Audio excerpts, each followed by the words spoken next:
Hello friend, welcome to my YouTube channel Spandan pathology. मैं doctor Nirmal आपके सामने आ गया हूं फिर से एक नए टॉपिक पे डिस्कस करने के लिए। आज जिस टॉपिक के ऊपर हम लोग डिस्कस करेंगे उस टॉपिक का नाम है what happen if the small intestine does not working properly. यदि हमारा स्मॉल इंटेस्टाइन या किसी पेशेंट का स्मॉल इंटेस्टाइन ठीक से काम नहीं करे तो क्या होगा। ठीक है, तो आज हम लोग इसी टॉपिक के ऊपर डिस्कस करने वाले हैं और देखने वाले हैं कि क्या क्या प्रॉब्लम हो सकता है। What happen if the small intestine does not function properly, या यदि स्मॉल इंटेस्टाइन ठीक से काम न करे तो क्या होगा, बॉडी में क्या क्या चेंजेस या क्या प्रॉब्लम होगा, इसी के ऊपर हम लोग आज डिस्कस करने वाले हैं। ठीक है, तो जैसा कि हम सभी को मालूम है कि स्मॉल इंटेस्टाइन क्या करता है, स्मॉल इंटेस्टाइन फूड से न्यूट्रिएंट्स और वाटर को एब्जॉर्ब करता है।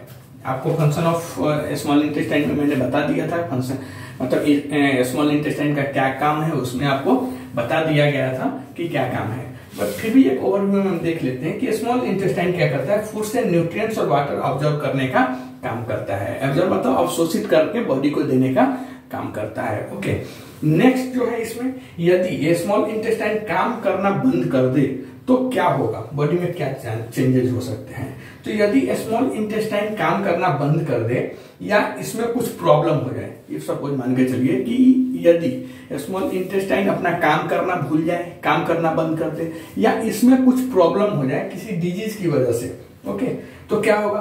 तो स्मॉल इंटेस्टाइन को अपना काम करने में प्रॉपर अगर वो काम नहीं कर रहा है, प्रॉब्लम हो रहा है, तो ऐसे कंडीशन में आपको, यदि स्मॉल इंटेस्टाइन अपना काम प्रॉपरली नहीं कर रहा है, या तो किसी बीमारी की वजह से या किसी डिजीज की वजह से वो अपना फंक्शन, वो अपना काम प्रॉपरली नहीं कर रहा है, तो आपको मालन्यूट्रिशन या डिक्रीज न्यूट्रिएंट्स लेवल आपके बॉडी में देखने को मिल सकता है। मतलब जो मालन्यूट्रिशन जिसमें आपको minerals, vitamin, calcium, proteins, carbohydrate, इस सब की कमी आपके बॉडी में देखने को मिल सकता है, या डिक्रीज न्यूट्रिएंट्स जो विटामिन वगैरह है उसको भी आपकी बॉडी में कमी हो सकती है। फिर नेक्स्ट जो होता है जैसा लूज मोशन, पानी जैसा दस्त, मतलब बार बार आपको मोशन लगेगा, बार बार आपको वॉशरूम जाना पड़ेगा मोशन के लिए, और जो मोशन होगा वो पानी की तरह दस्त होगी। ओके, तो ये एक कंडीशन होता है। अगर स्मॉल इंटेस्टाइन काम करना ठीक से काम अपना करे तो एक तो होगा कि आपकी बॉडी की जो न्यूट्रिशन लेवल है वह कम जाएगी, मतलब जो मिनरल्स हुआ, विटामिन हुआ, यह सब आपके बॉडी में कम जाएगी। दूसरा, आपको लूज मोशन और वाटरी लूज मोशन की प्रॉब्लम हो सकती है, मतलब जो दस्त होगा वह पानी की तरह होगा और कई बार भी हो सकता है, मतलब वो काउंटेबल नहीं है। दूसरा, हम सभी को मालूम है कि स्मॉल इंटेस्टाइन की जो मसल होती है उसकी वो मूवमेंट इसके लिए करती है कि फूड को ब्रेक डाउन कर सके। स्मॉल इंटेस्टाइन की जो मसल्स होती है वह मूवमेंट फूड को ब्रेक डाउन करने के लिए करती है, और वो ब्रेक डाउन करके उससे जो मिलता है न्यूट्रिएंट्स है, उससे जो न्यूट्रिएंट्स में वही प्रोटीन्स, कार्बोहाइड्रेट, मिनरल्स, विटामिन, वह जो मिलता है वह बॉडी को देती है प्रॉपर यूज करने के लिए। तो नेक्स्ट जो स्मॉल इंटेस्टाइन अगर बंद कर दे तो ये भी हमारे बॉडी में कमी हो जाएगी। क्या, तो स्मॉल इंटेस्टाइन की जो मसल्स होती है वो मूवमेंट करती है फूड को, मतलब जो भोजन है उसको तोड़ने के लिए, ब्रेक डाउन करने के लिए, और ब्रेक डाउन करके उससे जो न्यूट्रिएंट्स मिलते हैं वह बॉडी को देती है प्रॉपर यूज करने के लिए। तो अगर ये अपना काम नहीं ठीक से कर रहा है, स्मॉल इंटेस्टाइन बॉडी में ठीक से काम नहीं कर रहा है, तो क्या होगा, फूड ब्रेक डाउन ठीक से नहीं होगा, और इसकी वजह से क्या होगा कि न्यूट्रिएंट्स आपके बॉडी को नहीं मिल पाएगा ठीक से। बट अगर ये प्रोसीजर खराब होती है तो आपको बहुत सारे प्रॉब्लम भी हो सकता है। ओके, जैसे खाना नहीं पचना, या अपच, जिसे अपच बोलते हैं, मतलब खाना नहीं पचेगा, या फिर कब्ज जिसको कॉन्स्टिपेशन बोलते हैं, ये भी प्रॉब्लम आपको देखने में। अगर ये कब होगा, जब स्मॉल इंटेस्टाइन की मसल्स प्रॉपर मूवमेंट नहीं करेगी, मतलब स्मॉल इंटेस्टाइन ठीक से काम नहीं करेगी, तो उस कंडीशन में आपको अपच भी हो सकता है, खाना ठीक से नहीं भी पच सकता है, और कॉन्स्टिपेशन मतलब आपको कब्ज की भी मोशन फील नहीं होगा, ऐसा आपको प्रॉब्लम हो सकता है।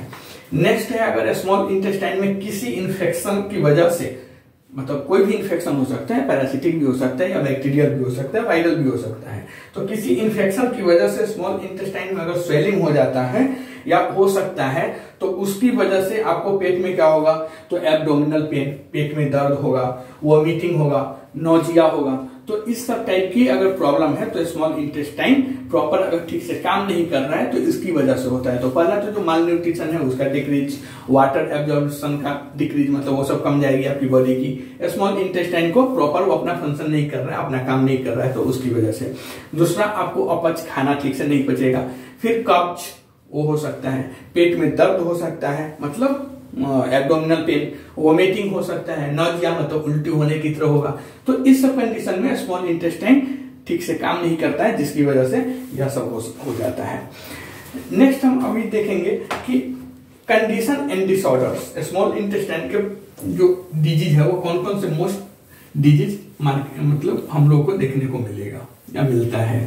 ठीक है, तो कंडीशन एंड डिसऑर्डर में जैसे हम देखेंगे कि स्मॉल इंटेस्टाइन से रिलेटेड जो डिजीज है वो क्या क्या है। ओके, मेन हम लोग जो आज देखेंगे वो ये देखेंगे कि कंडीशन एंड डिसऑर्डर। मतलब कौन कौन से ऐसे डिजीज है जो स्मॉल इंटेस्टाइन से रिलेटेड है, कौन कौन से ऐसा बीमारी है, कौन कौन से ऐसा रोग है जो स्मॉल इंटेस्टाइन से रिलेटेड है। तो इसके पहले जो होता है congenital deformity, congenital deformity,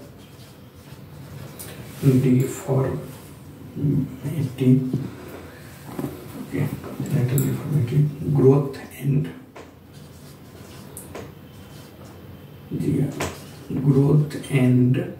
obstruction,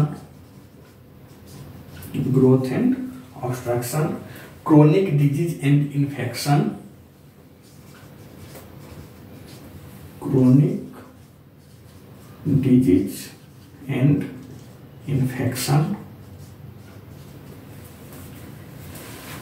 can affect the small intestine.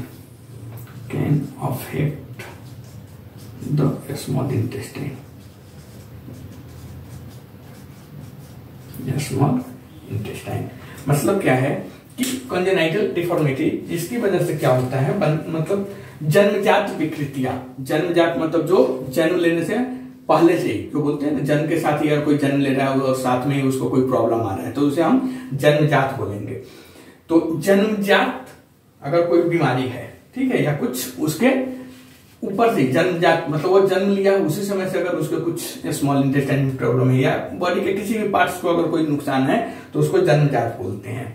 Growth and obstruction, अगर हमारे स्मॉल इंटेस्टाइन में कुछ बढ़ गया हुआ है या कुछ ऑब्स्ट्रक्शन है, कुछ रुक रहा है, या कोई क्रोनिक बीमारी है या इन्फेक्शन है, मतलब संक्रमण है, तो स्मॉल इंटेस्टाइन को प्रॉब्लम करती है। यह सब चीजें स्मॉल इंटेस्टाइन को प्रॉब्लम करेगी और कोई ना कोई एक डिजीज का उसमें इन्वॉल्वमेंट रहेगा। जैसे स्मॉल इंटेस्टाइन से रिलेटेड डिजीज है सीलिएक डिजीज। नेक्स्ट जो होता है उसे हम बोलते हैं क्रॉन्स डिजीज।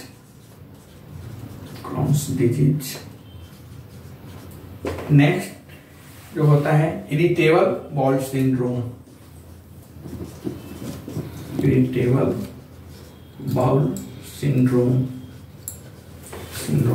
नेक्स्ट जो डिजीज है वह है इंटेराइटिस। यह होता है कॉज्ड बाय इन्फेक्शन, कोई भी इन्फेक्शन हो सकता है, इन्फेक्शन। नेक्स्ट जो डिजीज है वह है पेप्टिक अल्सर डिजीज। यह तो काफी कॉमन है, पेप्टिक अल्सर डिजीज। नेक्स्ट जो है वह है स्मॉल बाउल ऑब्स्ट्रक्शन।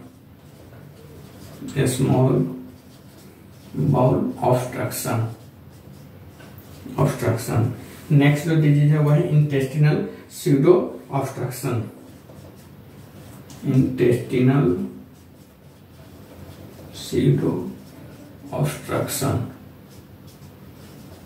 ओके, क्योंकि स्मॉल रिलेटेड जो डिजीज है वह ज्यादा है, काफी ज्यादा है जो स्मॉल इंटेस्टाइन रिलेटेड डिजीज है।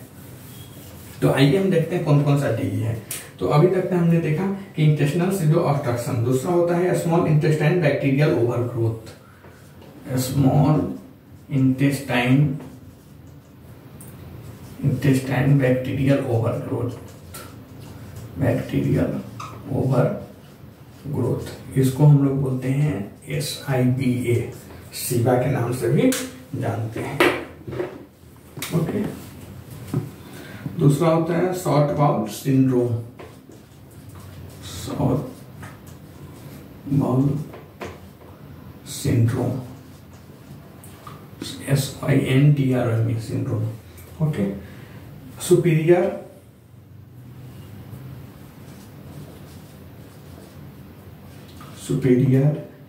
मेसेंट्रिक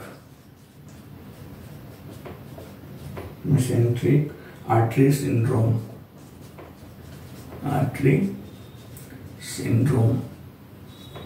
नेक्स्ट होता है जिसे हम बोलते हैं इसको SMAS।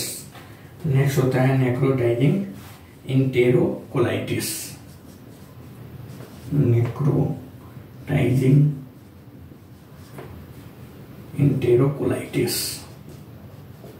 इंटेरोकोलाइटिस।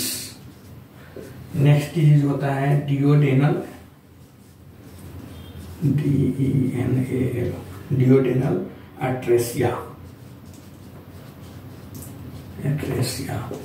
नेक्स्ट होता है मैलरोटेशन,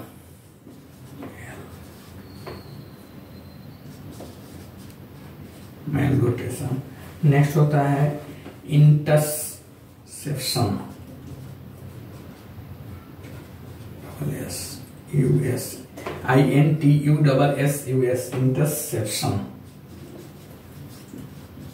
इंटरसेप्शन। नेक्स्ट होता है इंटेस्टिनल आइसेमिक सिंड्रोम,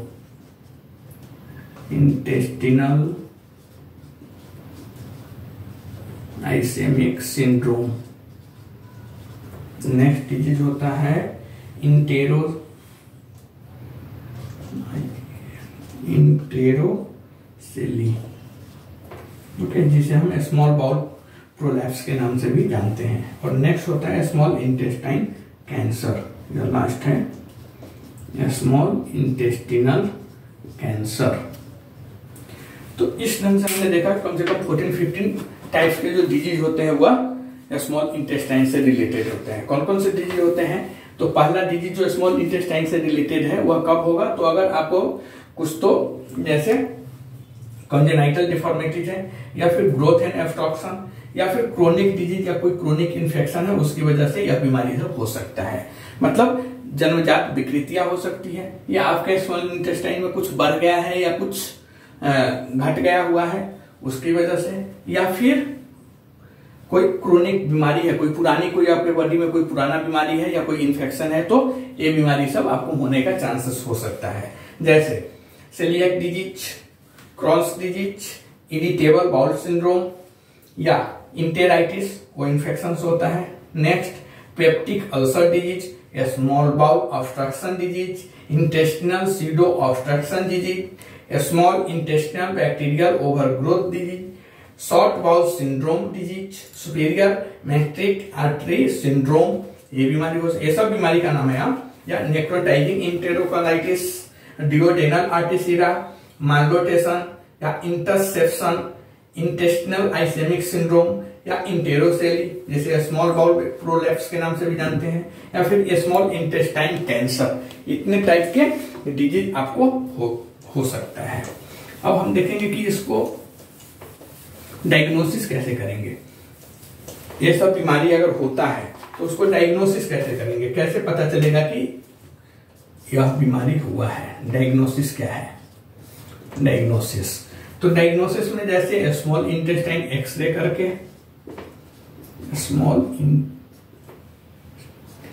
इंटेस्टाइन एक्सरे, या फिर सीटी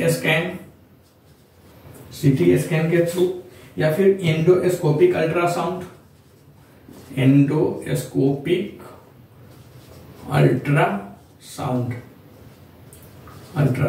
ओके, या फिर video capsule endoscopy,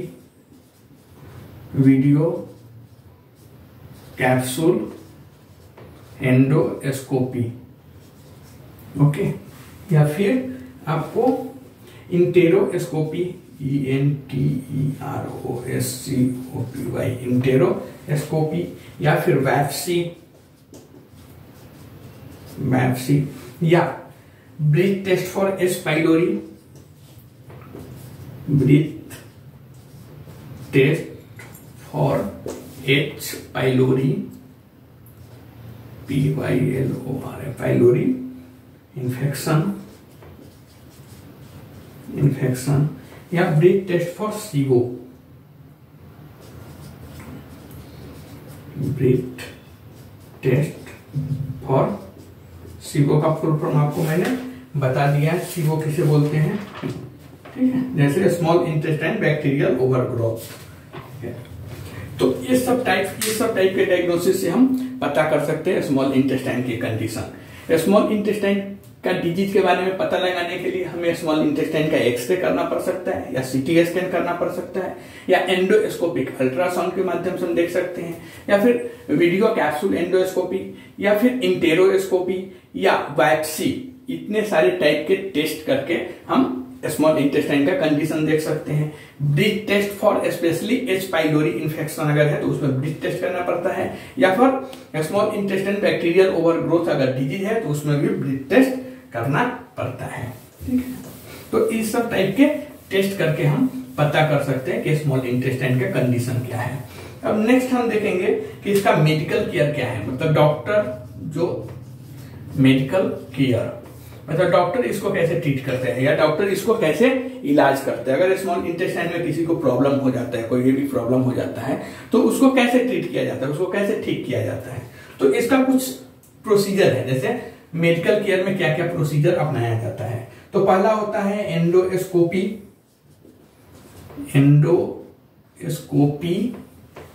mucosal dissection,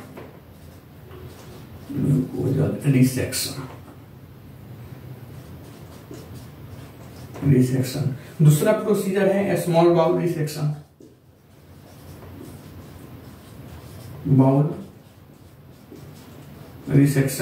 next procedure जो अपनाते हैं डॉक्टर वो होता है सर्जिकल